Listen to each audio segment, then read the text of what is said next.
This is the Morning Drive Podcast from Double T 97.3, presented by Cantex Roofing and Construction.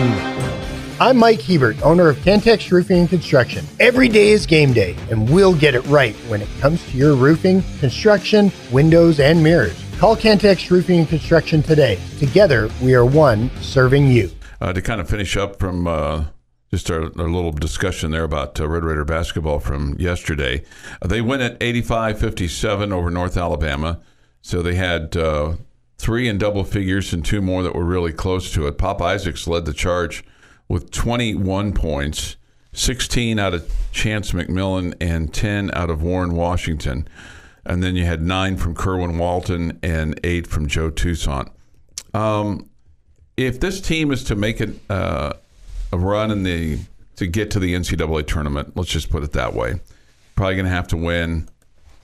I don't know if you have to win 9 games or if you need to win 10 in the Big 12. But let's just say you win to go 9-9 or better. Does Pop Isaacs have to lead the charge? Not necessarily. No, I don't think so at all. I expect Pop Isaacs night in and night out to be a 14 to 15 points per game scorer. Mm-hmm. I think the X factors for me are Walton and McMillan. If you have those shooters shooting well, I think you give yourself a chance. I would also throw into the mix, are you getting productive minutes out of Robert Jennings or somebody to back up Warren Washington?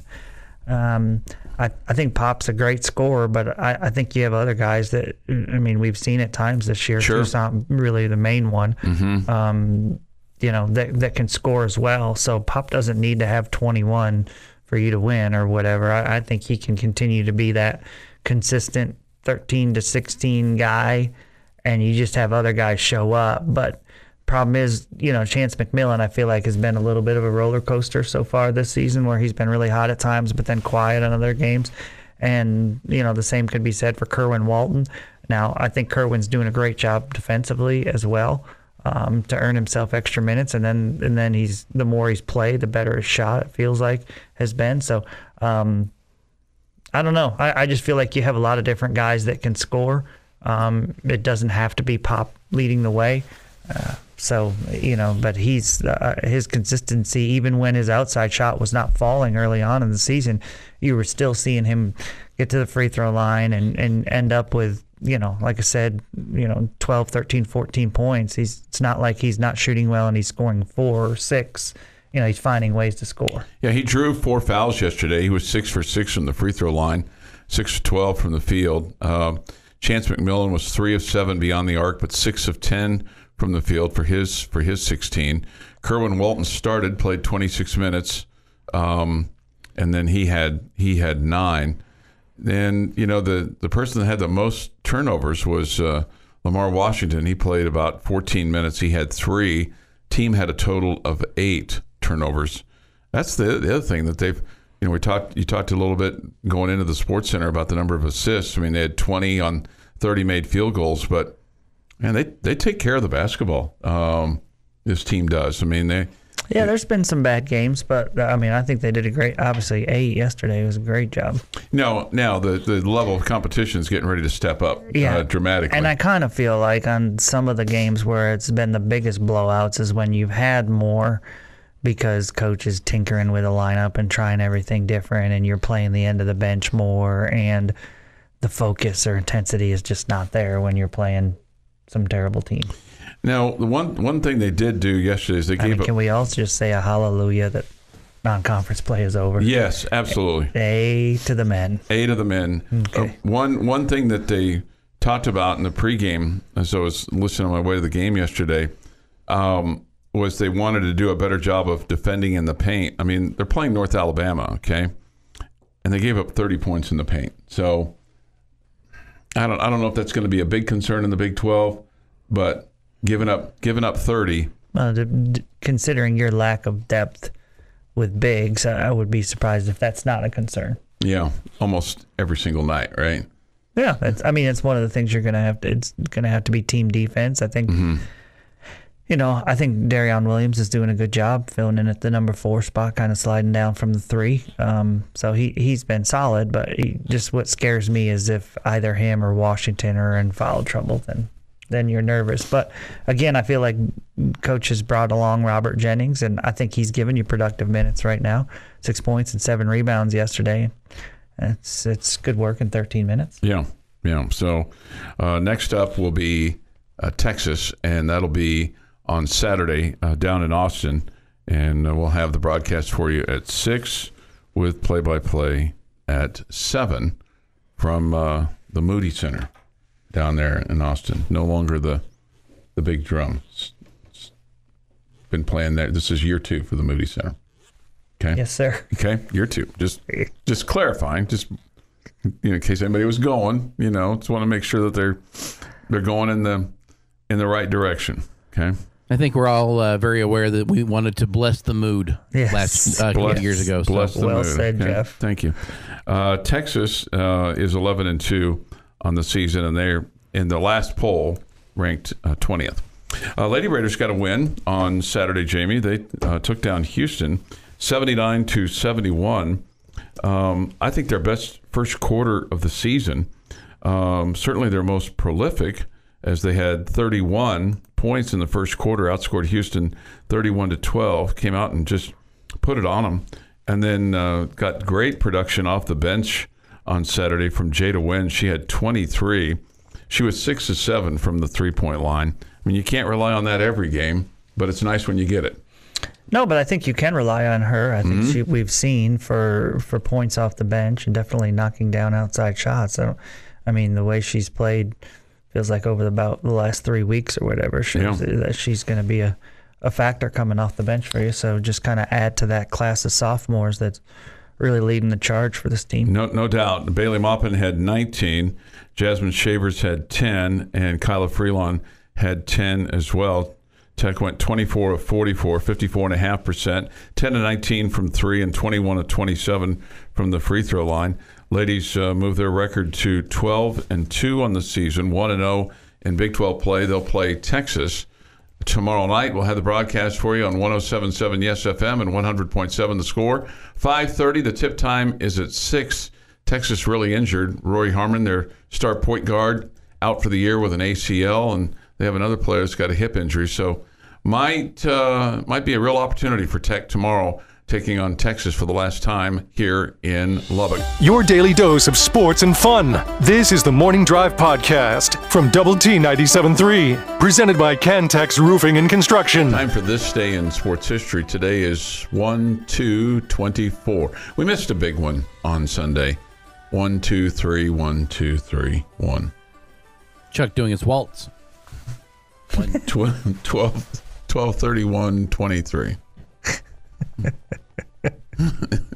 Starting us off in 1939, the 5th Orange Bowl took place, where number 2 Tennessee beat number 4 Oklahoma 17-0, and the 5th Sugar Bowl took place. Number 1 TCU beats number 6 Carnage Tech.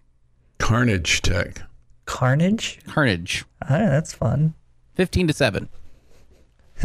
Or maybe it's Carnegie Tech. Maybe it's Carnegie. That makes more sense. Yeah. Carnegie. I don't know. 1943. University of Kentucky Wildcats men's basketball team begins a 129 home game winning streak that only ends in 1955. Incorporates the NCAA titles in 48, 49, and 51. So Tech has a while to go to break that record. Carnegie Tech is correct. I was so worried. 1961, 27th Sugar Bowl took place. Number 2 Mississippi beats Rice 14-6. And the 47th Rose Bowl. Number 6 Washington beats number 1 Minnesota 17-7. 1965, New York Jets signed future Pro Football Hall of Fame quarterback Joe Namath to a $427,000 contract over 3 years. That was a pro football record at the time. There's guys that make that every second in the NFL. And they did that, I believe, after his last college game, like under the goal. I mean, like that was when the AFL and the NFL were having these signing wars and trying to beat the clock, so to speak, to the NFL draft. Jamie, you weren't here last week, but we had much discussion about these two games I'm about to mention. The 1972 AFC Championship game took place. Miami Dolphins beat the Baltimore Colts 21-0. And the Dallas Cowboys beat the San Francisco 49ers 14-3 in the NFC Championship at Cowboy Stadium. Or Texas Stadium at the time. Mm-hmm. We talked about those a lot. We're not sure we ever got it right. We just meandered a little bit, didn't we? 1989, the 18th Fiesta Bowl. Notre Dame at ranked number 1 beats number 3 West Virginia 34-21 for the national championship. 2010, Taylor Potts throws for 372 yards and 2 touchdowns. Barron Batch runs for 101 and 2 scores as the Red Raiders win the Alamo Bowl over Michigan State 41-31. Ruffin McNeil coached the team, and Lincoln Riley was your offensive coordinator.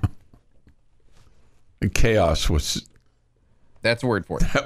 That was really what you had more than anything else surrounding that bowl game. And in 2023, Buffalo Bills player Damar Hamlin collapses in cardiac arrest and is revived by CPR on the field in a televised game against the Bengals in Cincinnati.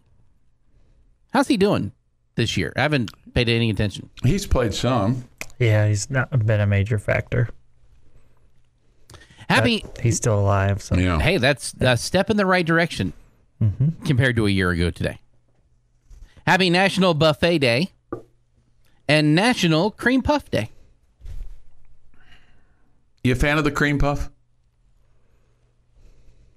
Look at me. Do you think I turned down a dessert?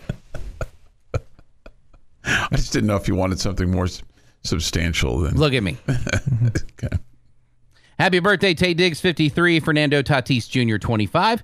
Cuba Gooding Jr., 56. David Cohn, 60. Edgar Martinez, 61. Jack Hanna and his animals, 77. And Calvin Hill is 77. And on this day, Chuck Heinz was a very sad boy. Very, very sad boy.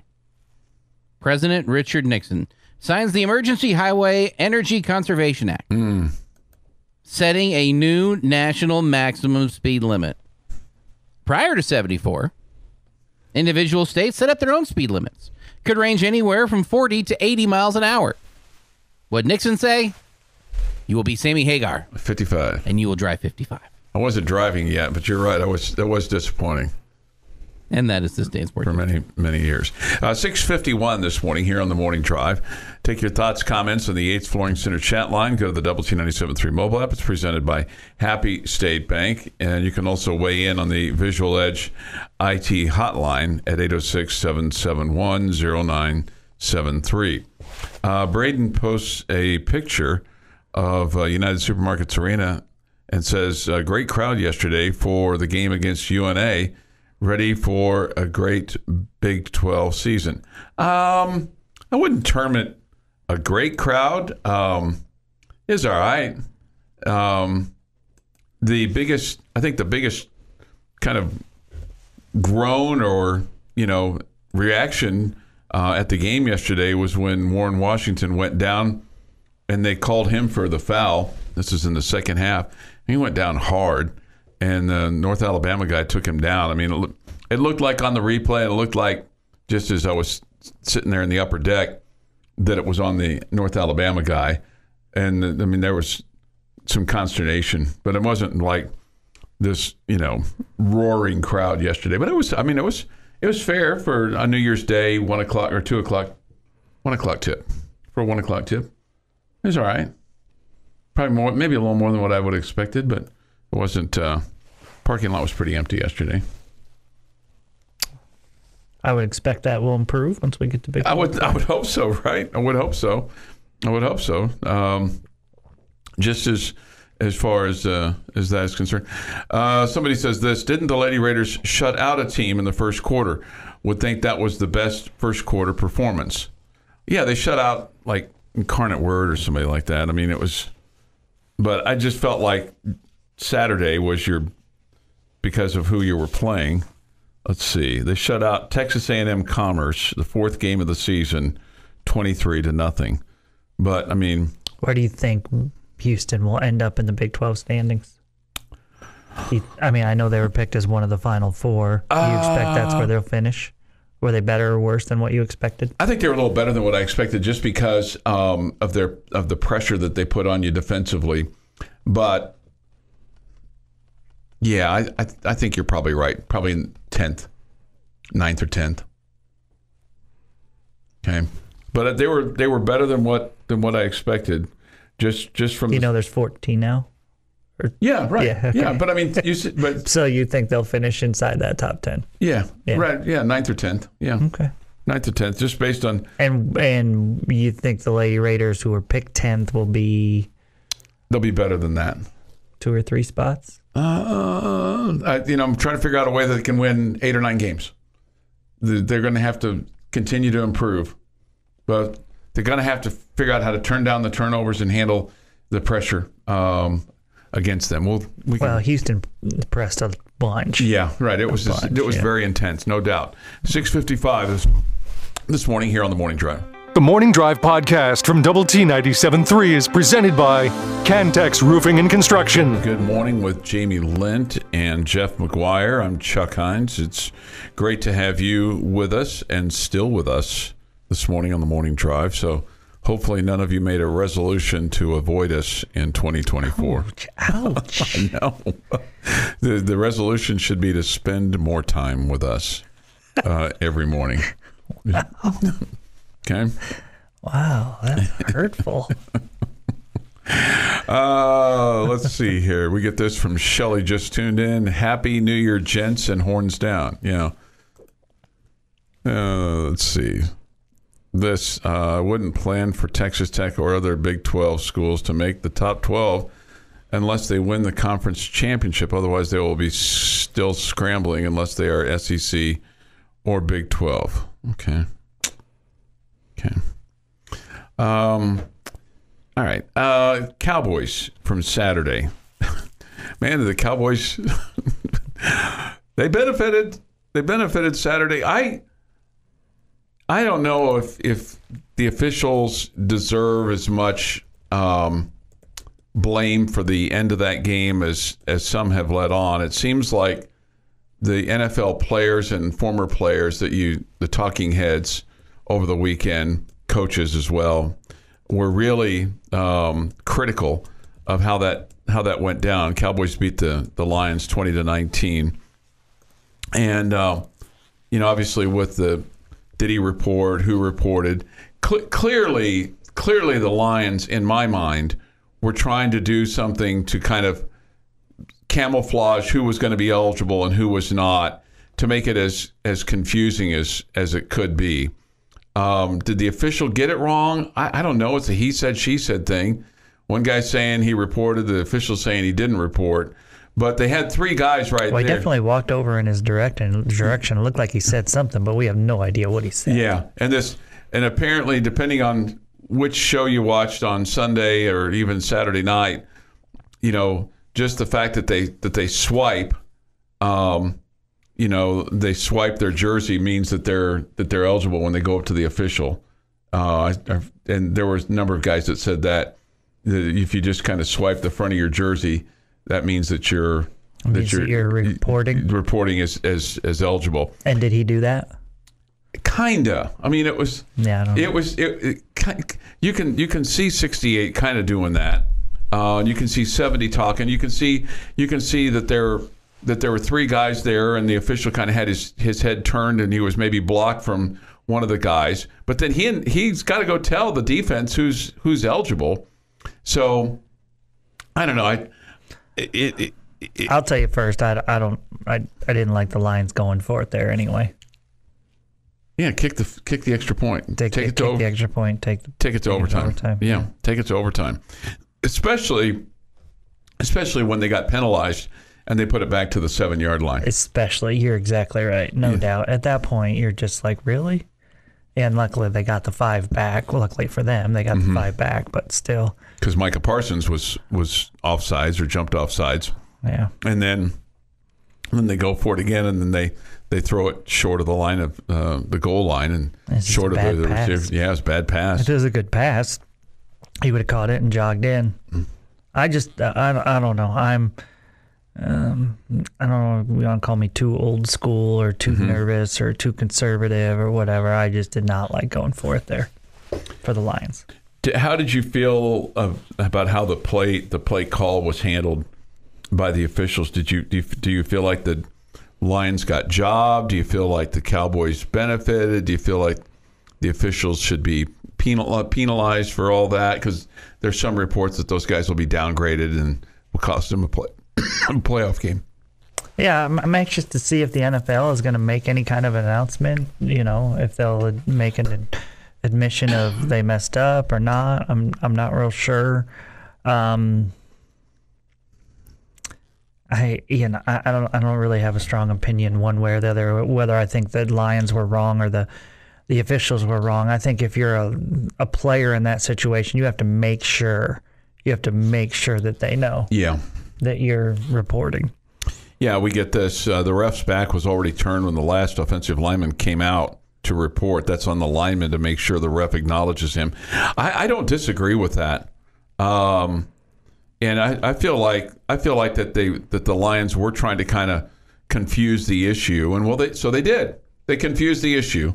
They confused the issue to the point where the wrong guy got listed as reporting, and as a result, you've got the illegal touch call with regard to the ball. Mm-hmm. So I kind of feel like that's on the Lions. I guess here's my only beef is like, okay, well, why wasn't it immediately called? It felt like it took 15 seconds after he caught the pass before the flag was thrown. Yeah, there was a delay. There was a little bit of a delay because it was like there was enough of a delay that was kind of like, oh man, that's a bad ending. Yeah, like immediately after, I'm like, where's the flag? No flags. No flags. No flags. Okay, I guess this is gonna stand. And Lions are celebrating, and then almost like they had to talk themselves into it. Well, it wasn't like maybe they were double checking that he didn't. Well, before. Why didn't they know immediately? If there was only one guy that reported and he wasn't the one, why didn't they immediately say no? 70 reported, not 68. Mm-hmm. So flag. I don't know why there wasn't an immediate. Somebody also says this, and this is true. They've already said this. Let's not forget they messed up the tripping call against the Cowboys. The announcement over the PA made it clear that he didn't get checked in. Well, I mean, I can't sit here and say that those guys that are on the field are listening or even hearing the PA, and they're so tuned down. Okay. And at that point, do you have time to even do that? Yeah. Once the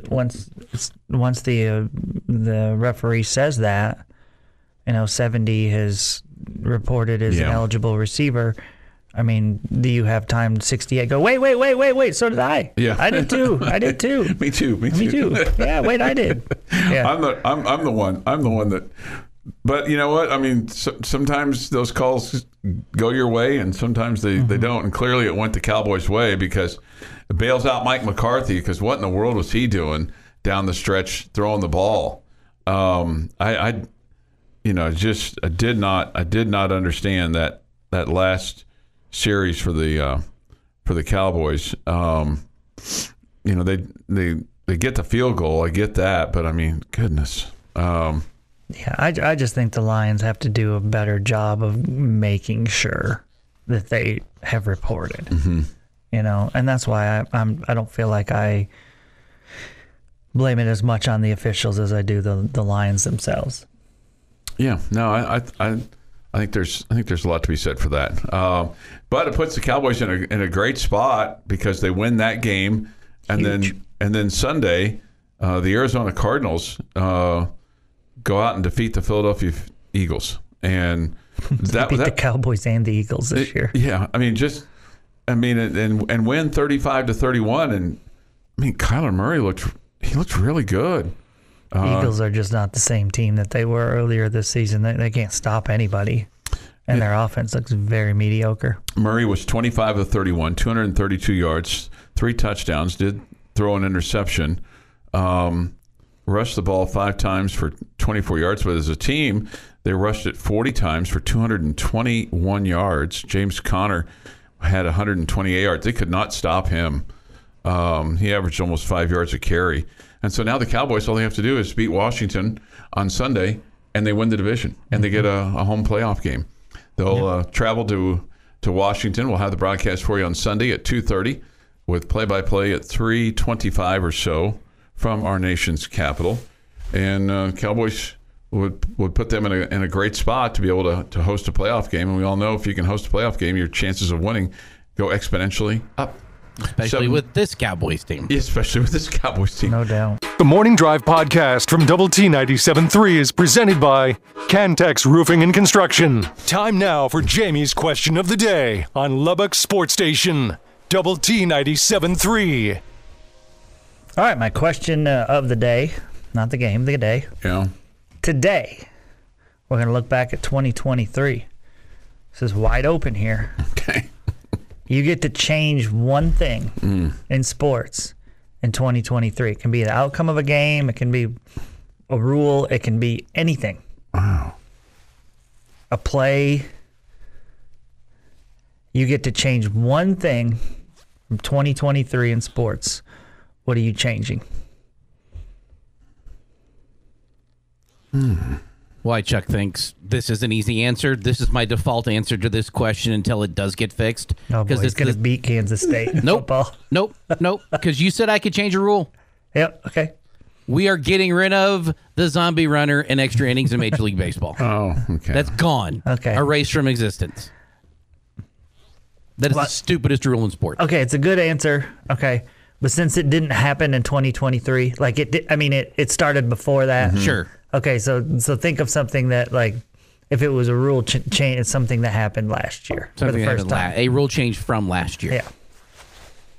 So now while Jeff thinks, we'll go back to Chuck. Man. Or do you want me to go first? Yeah, go ahead. You go first.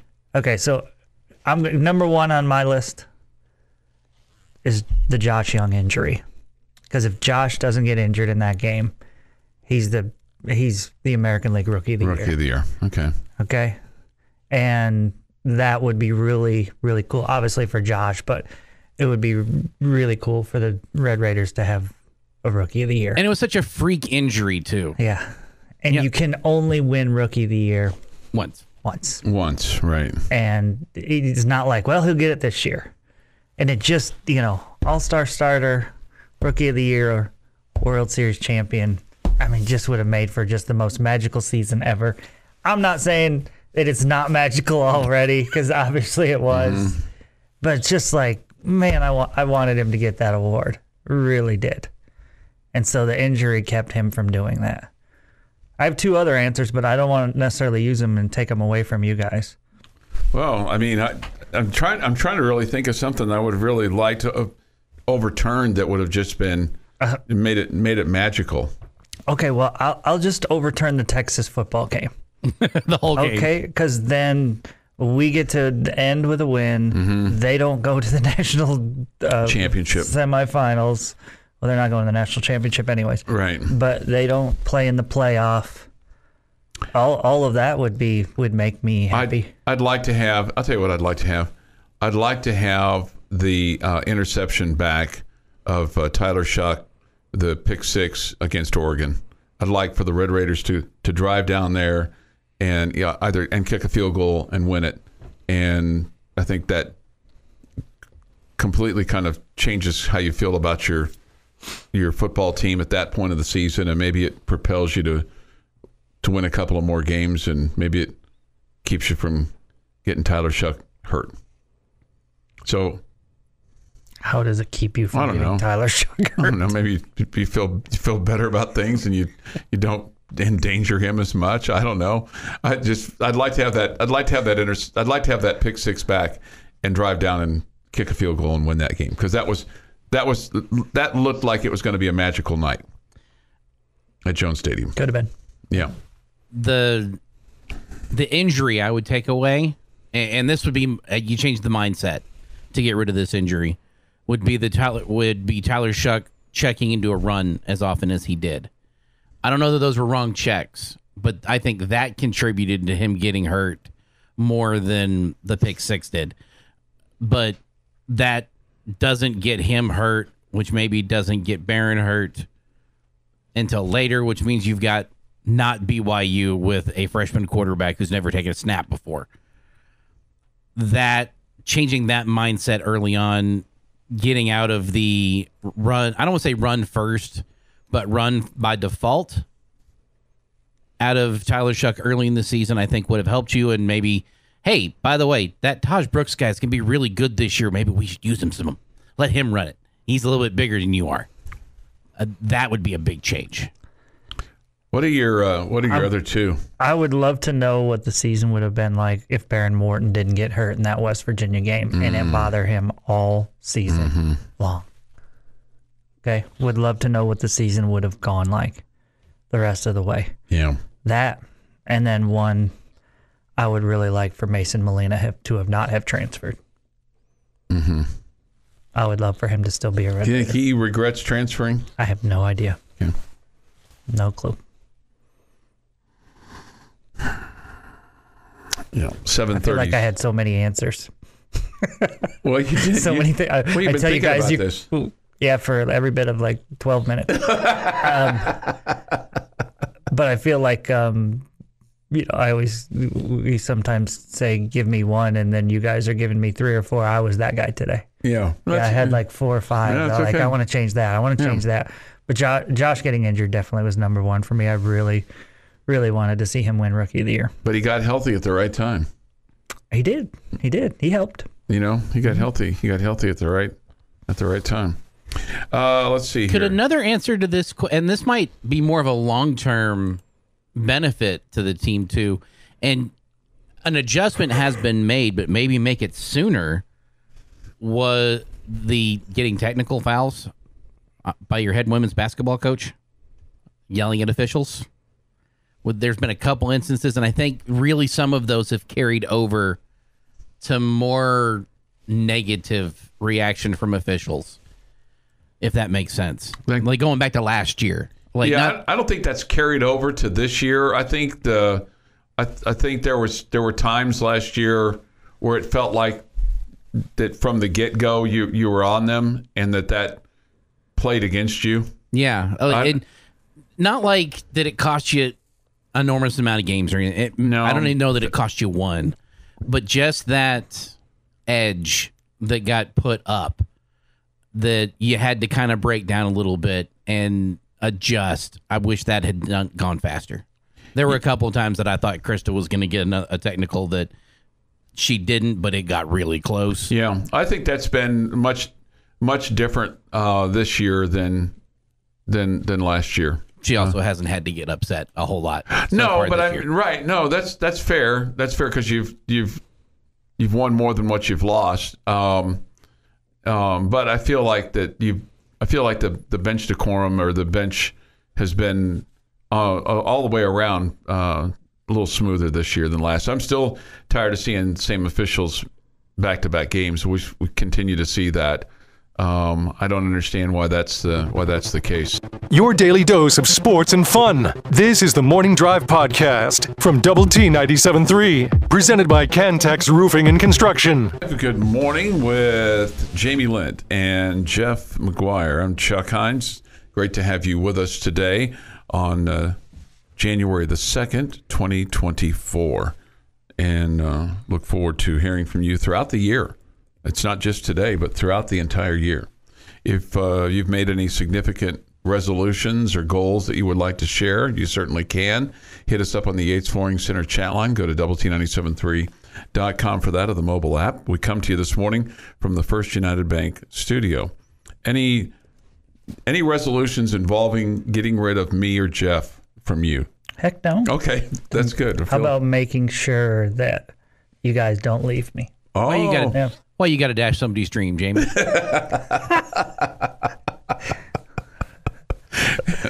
I mean, it's not even the third yet, and the dream is dashed. Yeah. There was Syntax Hank says, Jamie, glad you're back. So that's nice. That's always nice to hear that they're glad that you're back. I'm glad to be back. Yeah. Yeah, I'm glad to be back. We get this from Pepsi Man. He says, "Good morning, guys from El Paso, Texas. Yeah, that play-by-play guy was getting on my nerves too. I had to turn down the TV. I wish I knew how to sync up my TV with the radio." Yeah. My favorite part was it had happened. I feel like I'm not exaggerating by saying 5 times, where he would question a call that went against the Cougars. Oh, is that right? And then say, "But I'm not questioning the officials. I'm not saying they're not doing a good job. I'm just saying I don't know if there's really contact there or not." And he would say that every time he would criticize a call, he would finish up with, "I'm not criticizing. I'm just saying I'm not sure about that call."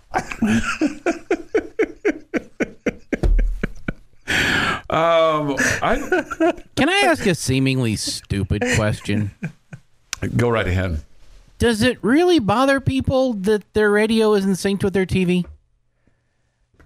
Does it bother them? Yeah.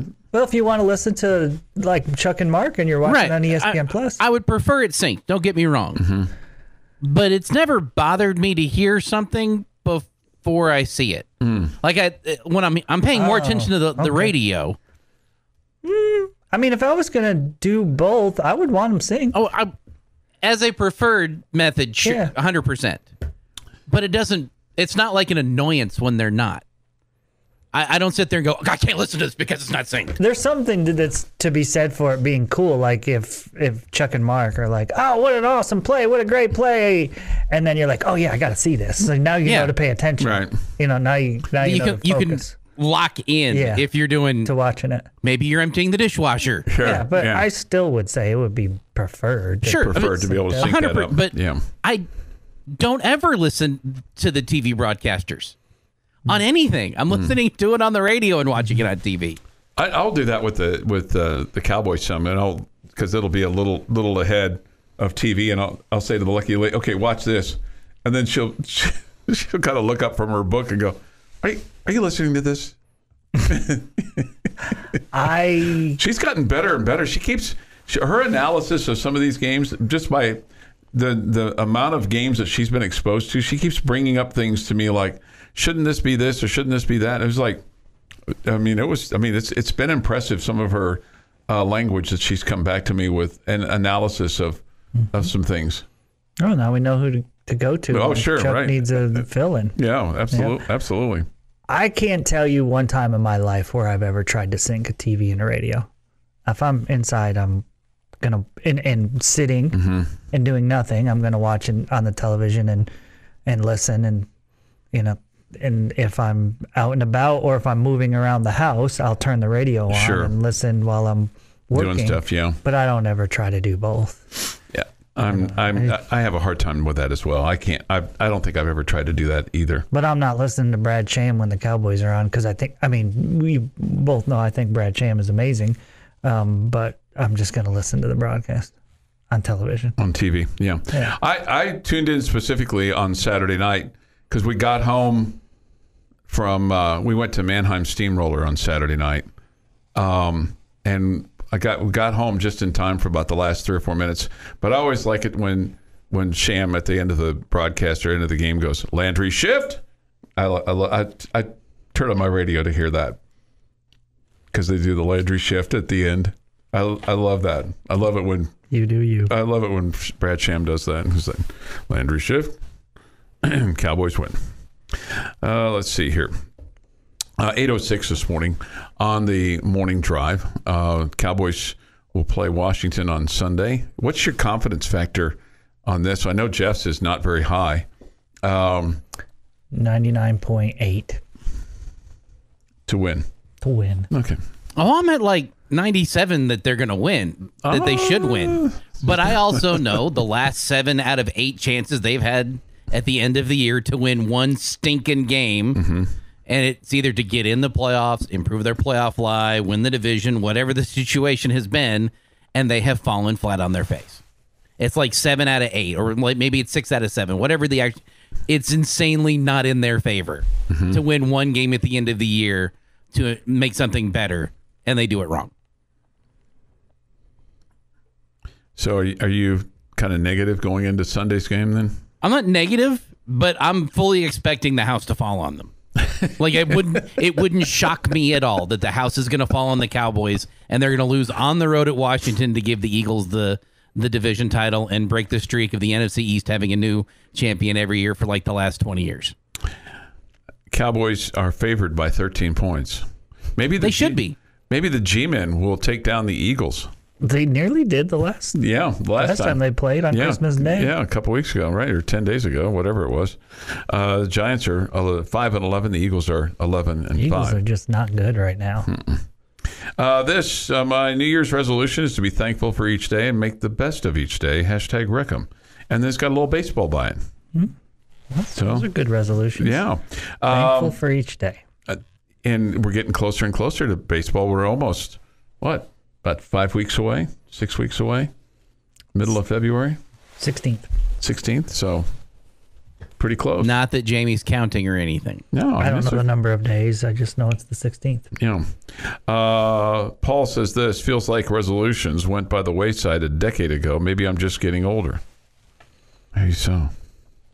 I listen to TV announcers as I watch, then in break, halftime, and end of game, I listen to hacks for commentary. Okay, well, that's good. Okay. That's for the men's basketball game. Just the hacks. Just the hacks. just the hacks. Just hacks. Yeah. Not you and Mark or not you. The football guys. No, just hacks. Just hacks. Just hacks. I listen to hacks. I listen to hacks. This has been the Morning Drive Podcast, presented by Cantex Roofing and Construction. Check out our library of Double T 97.3 podcasts at doublet97.3.com.